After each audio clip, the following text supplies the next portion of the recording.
What if I told you there's a farming method that could absorb more than 100% of human CO2 emissions while producing healthier food?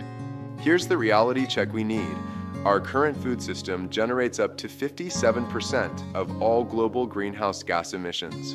Meanwhile, 38% of agricultural land is already degraded and getting worse every year.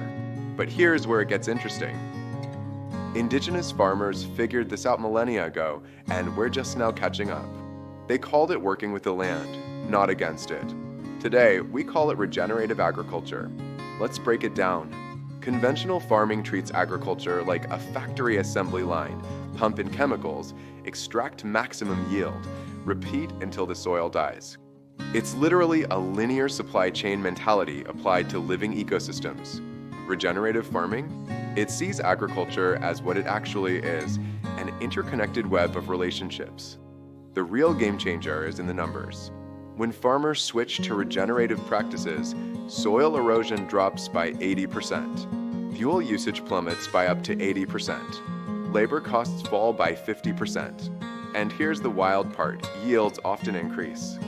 5 core principles drive everything. First, stop beating up your soil. Minimal tillage preserves the underground highways that let water soak in instead of washing away. Second, keep that soil covered like a protective blanket, cover crops and crop residues shielded from temperature swings and erosion. Third principle blew my mind when I first learned it. Living roots year-round literally feed the soil. One study tracked soil respiration jumping from 22 parts per million to 74 parts per million in just 12 months.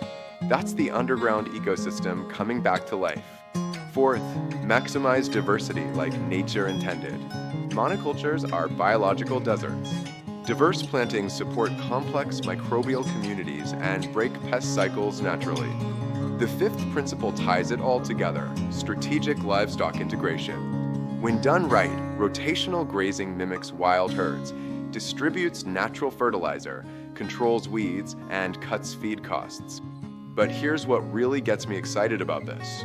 California research shows that combining compost with cover cropping increases soil carbon by 0.07% annually. That might sound small, but scale that across millions of acres and you're talking about massive carbon sequestration. The best part? This isn't theoretical anymore. Silvopasture, integrating trees with grazing, sequesters 5 to 10 times more carbon than treeless pastures while providing shade that reduces heat stress in livestock. Over 60 countries have committed to restoring 350 million hectares by 2030 using these exact principles. What does this mean for us right now? We're sitting on a solution that could flip our entire climate equation while making farming more profitable and resilient, not less. The transition isn't just about changing farming methods, it's about fundamentally shifting how we see our relationship with the land. More farmers are making the switch, and consumers are demanding regeneratively produced food. But here's my question for you. Is this the breakthrough we've been waiting for, or are we moving too slowly? What do you think?